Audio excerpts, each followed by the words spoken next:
প্রিয় খামারি ভাইরা, আপনারা যে যেখান থেকে আমার এই ভিডিওটি আপনারা দেখতে পারতেছেন, সবাইকে জানাই সালাম, আসসালামু আলাইকুম। সেই সঙ্গে আমার আরও অন্যান্য যেই জাতি ভাইরা আছেন, আমি সবাইকে জানাই আন্তরিক শুভেচ্ছা এবং অভিনন্দন। এই যে আমার সামনে একটি ঘাস আপনারা দেখতে পারতেছেন, এই ঘাসটা হচ্ছে গরু ছাগলের ঘাস। গরু ছাগলের পছন্দনীয় একটি ঘাস। এই ঘাসটি একবার যদি আপনি রোপণ করেন তাহলে কমপক্ষে 5 থেকে 6 বছর আপনি অনায়াসে গরু ছাগলকে খাওয়াতে পারবেন। আর এই ঘাসটি গরু ছাগলকে খাওয়াতে কোনো মেশিনের প্রয়োজন হয় না, এটা গোড়া থেকে কেটে দিলে সম্পূর্ণ খেয়ে থাকে।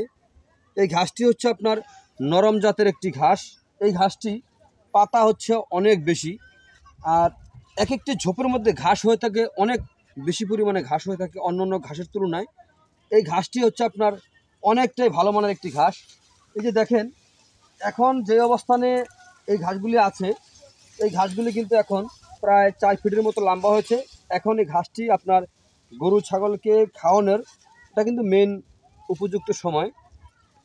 তো যে ঘাসটি আমরা যে কাটিংয়ের জন্য যে ঘাসগুলো আমরা সংরক্ষণ করে থাকি, মানে এটা আপনার একটু শক্ত অথবা শিকড় ভালোভাবে বের হলে ওই কাটিংটি যদি আপনারা রোপণ করেন তাহলে খুব দ্রুত গতিতে, মানে 2 থেকে আড়াই মাসের মধ্যে আপনার গরু ছাগলকে আপনি এরকমভাবে এই ঘাসটি খাওয়াতে পারবেন। এই ঘাসটির বয়স হয়েছে 2 মাসের চেয়ে একটু বেশি হয়েছে বয়স। দেখেন কি পরিমাণে ঘাসটা হয়েছে। তো এরকম ঘাস যদি আপনারা কোনো খামারি ভাই যদি রোপণ করে নাও থাকেন তাহলে এই ঘাসটি অবশ্যই আপনারা রোপণ করবেন। কী কারণে এই ঘাসটি রোপণ করবেন সেই বিষয়ে আমি আপনাদের কিছু কথা বলবো। দেখেন, এই ঘাসটি আপনার একবার রোপণ করলে অনেক বছর খাওয়ানো যায়।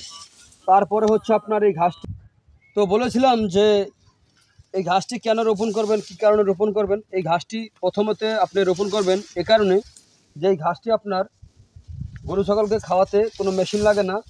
দ্বিতীয়ত হচ্ছে আপনার এই ঘাসটি একবার জমি চাষ করে আপনি রোপণ করবেন, তারপরে এই 5 থেকে 6 বছর যে আপনি এই ঘাসটি খাওয়াবেন, তো ওক্ষেত্রে জমি আর চাষও করতে হবে না, আর আপনার কোনো কাটিং আর লাগাতেও হবে না। কারণ এই ঘাসটির যে কাটিংগুলি আছে, এই কাটিংটা যদি আপনি একবার লাগালে যে পরবর্তী টাইমে এই জমিটি আপনার যে আগাছা পরিষ্কার করতে হয় তাও করতে হবে না। কারণ এই ঘাসটি আপনার যখন দেখবেন আপনার ছোট লাগানোর পরে এতটুকু হয়েছে, আপনার হয়তো 1 ফিট হয়েছে অথবা 6 ইঞ্চি লম্বা হয়েছে, তখন একটি আপনার পরিষ্কার আগাছাগুলো পরিষ্কার করবেন। তারপরে আর নিচে কোনো আগাছা হবে না। কারণ হচ্ছে আগাছাটা না হওয়ার কারণ আপনার এর নিচে প্রচুর পরিমাণে ছাওয়া হয়ে থাকে। যেমন এই দেখেন, এখানে কিন্তু আপনার যে ঘাসগুলি দেখতে পারতেছেন, নিচে কিন্তু রৌদ্র পড়ে না। রৌদ্র না পড়লে কিন্তু আপনার নিচ থেকে আগাছা আপনার জন্মায় না। তো যখন কাটবেন, কাটার পরে কিন্তু রৌদ্র নিচে পড়বে, ফলে দেখা যায় আপনার 8 থেকে 10 দিনের মধ্যে আবার ঘাসটা হয়ে যায়, প্রায় এতটুকু হয়ে যায় 8 থেকে 10 দিনের মধ্যে। তারপর দেখা যায় 1 মাসের মধ্যে আপনার প্রায় কমসে কম আপনার 2.5 থেকে 3 ফিটের কাছাকাছি চলে আসে। তার দ্বিতীয় মাসে আপনার দেখা যাচ্ছে আপনার আরেকটু বেশি হবে। ঠিক আছে, 2.5 মাসের সময় ঠিক আছে আপনার পরিপক্কভাবে আপনি খাওয়াতে পারবেন, কোনো সমস্যা নেই। 2.5 মাসের বেশি যায় না।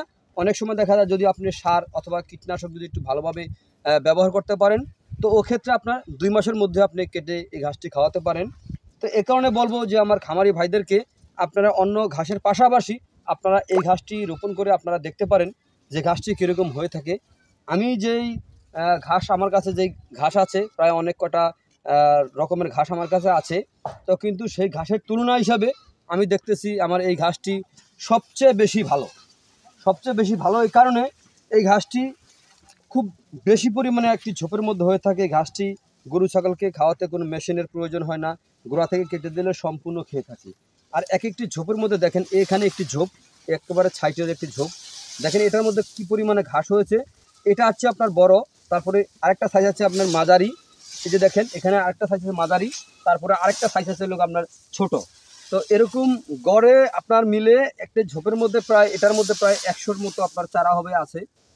তো যাই হোক, যদি আপনারা এরকম ঘাসের কাটিং আপনারা রোপণ করতে চান তাহলে আমার স্ক্রিনে দেওয়া নাম্বারে যোগাযোগ করবেন। যদি আপনাদের আমার ভিডিওটি ভালো লেগে থাকে তাহলে আমার চ্যানেলটিকে অবশ্যই সাবস্ক্রাইব করবেন।